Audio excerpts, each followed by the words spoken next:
যখনই অভাবের মধ্যে পড়ে যাবেন, দুশ্চিন্তার মধ্যে পড়ে যাবেন, টেনশনের মধ্যে পড়ে যাবেন, অথবা কোনো ভয় ভীতির মধ্যে পড়ে যাবেন, সূরা ইয়াসিনের এই 9টি আয়াত লিখে ঘরের মধ্যে রেখে দিবেন। আল্লাহ অভাব দূর করে দিবে, দুশ্চিন্তা দূর করে দিবে, টেনশন দূর করে দিবে, ভয় ভীতি দূর করে দিবে। কিতাবের মধ্যে আছে, হযরত আনাস রাদিয়াল্লাহু তাআলা আনহু বলেন, বিশ্বনবী মুহাম্মদ সাল্লাল্লাহু আলাইহি ওয়াসাল্লাম বলেছেন, প্রত্যেকটা জিনিসের একটা হৃদয় আছে, একটা কলব আছে, আর কোরআনের হৃদয় হলো সূরা ইয়াসিন। মানুষের যেমন হার্ট আছে, মেইন হলো হার্ট ব্লক হয়ে গেল, মানুষ মারা যায়। প্রত্যেকটা জিনিসের একটা হার্ট, একটা হৃদয় আছে, আর কোরআনের হার্ট, কোরআনের হৃদয় হলো সূরা ইয়াসিন। সুবহানাল্লাহ।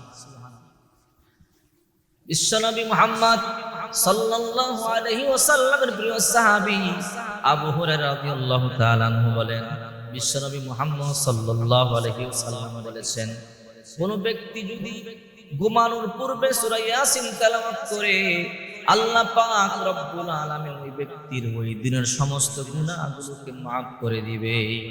কোন ব্যক্তি যদি ঘুমানোর পূর্বে সূরা ইয়াসিন তেলাওয়াত করে, ওই দিন যত গুনাহ করছে আল্লাহ তাআলা তার সব গুনাহগুলো maaf করে দিবে।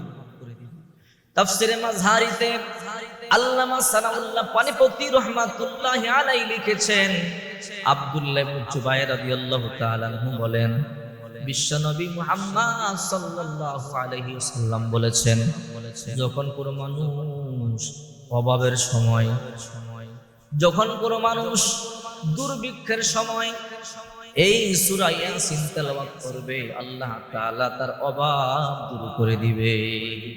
আপনি যখনই অভাবের মধ্যে পড়বেন, সূরা ইয়াসিন তেলাওয়াত করবেন। দুশ্চিন্তার মধ্যে পড়বেন, সূরা ইয়াসিন তেলাওয়াত করবেন। টেনশনে পড়বেন, ইয়াসিন তেলাওয়াত করবেন। গায়বী সাহায্য পাবেন, গায়বী সাহায্য। সূরা ইয়াসিন অত্যন্ত গুরুত্বপূর্ণ সূরা। এই সূরার প্রথম 9টি আয়াত আপনি কাগজের মধ্যে লিখে ঘরের মধ্যে রেখে দিবেন, আল্লাহ তাআলা আপনার ঘরকে হেফাজত করবে, রহমতের বৃষ্টি দিয়ে আপনার ঘরকে পরিপূর্ণ করে দিবে। আল্লাহ তাআলা দুশ্চিন্তা দূর করবে, টেনশন দূর করবে, শয়তানের আক্রমণ থেকে আল্লাহ তাআলা আপনার ঘরকে হেফাজত করবে। এই কোরআন আমরা চিনলাম না, এই কোরআন আমরা পড়লাম না, এই কোরআন জীবনকে পরিবর্তন করে দেয়। এই কোরআন হলো শিফা। আল্লাহ পাক বলেন, অনুনাজ্জিলু মিনাল কুরআনি মা হুয়া শিফাউন ওয়া রাহমাতুল লিল মুমিনিন ওয়া লা ইয়াজিদুজ জালিমিনা ইল্লা খাসারা। এই কোরআন হলো শিফা, কোরআন হলো শিফা। যে কোনো রোগের জন্য এই কোরআন তেলাওয়াত করে পানিতে দম করে পানিটা বিসমিল্লাহ বলে পান করবেন, আল্লাহ তাআলা ওই রোগ থেকে আপনাকে maaf করে দিবে। যেমন সূরাতুল ফাতিহা, এই সূরা ফাতিহার আরেকটা নাম হলো সূরাতুশ শিফা। সূরা ফাতিহার আরেকটা নাম হলো সূরাতুশ শিফা। এই সূরাতুশ শিফা যদি আপনি পাঠ করেন, অর্থাৎ সূরা ফাতিহা আপনার পাঠ করে পানিতে দম করে, ওই পানিটা যদি আপনি নিজে পান করতে পারেন অথবা অসুস্থ ব্যক্তিকে পান করাতে পারেন, আল্লাহ তাআলা ওই অসুস্থ ব্যক্তিকে সুস্থ করে দিবে। এই জন্য এই কোরআনকে আপনি মুহাব্বত করবেন।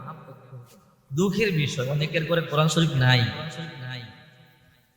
দুঃখ কারে কই, অনেক মুসলমান কোরআন শরীফ পড়তে জানে না।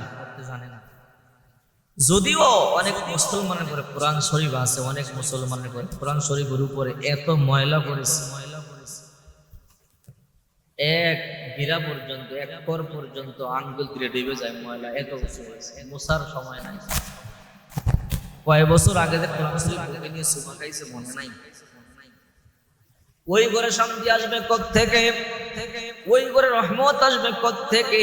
কোরআন এমন এক জিনিস, বিশ্ব নবী মুহাম্মদ সাল্লাল্লাহু আলাইহি ওয়াসাল্লাম বলেন, কোরআনে পাকের মধ্যে একটা সূরা আছে, সূরাতুল ওয়াকিয়া। যদি কোন ঘরে প্রতিদিন মাগরিবের পরে সূরা ওয়াকিয়া তেলাওয়াত হয়, ওই ঘরে আল্লাহ পাক রব্বুল আলামিন রিজিকের অভাব দিবে না। যেই ঘরে সূরা ওয়াকিয়া তেলাওয়াত হয়, ওই ঘরে রিজিকের অভাব থাকবে না, আল্লাহ তাআলা গায়েব থেকে রিজিক পৌঁছায় দিবে। আসরের পরে সূরা নামাজ তেলাওয়াত করেন, আম্মা ইয়াতাসাআলু আনিন নাবাইল আযীম। নামাজ তেলাওয়াত করলে হাউজে কাউসার পানি পান করতে পাবেন। আহারে এশার পরে সূরা মুলক তেলাওয়াত করেন, তাবারাকাল্লাযী বিয়াদিহিল মুলক ওয়া হুয়া আলা কুল্লি শাইইন কাদির। এই সূরা আল্লাহর সাথে ঝগড়া করবে ততক্ষণ পর্যন্ত যতক্ষণ না আল্লাহ আপনার জান্নাতে না দিবে। এই সূরা ততক্ষণ পর্যন্ত আল্লাহর সাথে আপনার জন্য ঝগড়া করতে থাকবে। এই জন্য কোরআন তেলাওয়াত করবেন, প্রতিদিন ফজরের পর সূরা ইয়াসিন তেলাওয়াত করবেন। আপনাকে আপনার ঘরকে আল্লাহ তাআলা হেফাজত করবে, আপনার ব্যবসার মালকে আল্লাহ হেফাজত করবে, আপনার অর্থকে আল্লাহ তাআলা হেফাজত করবে। আল্লাহ তাআলা সমস্ত বিপদ থেকে আপনাকে সুরক্ষিত রাখবে, সমস্ত বিপদ থেকে আল্লাহ আপনাকে সুরক্ষিত রাখবে।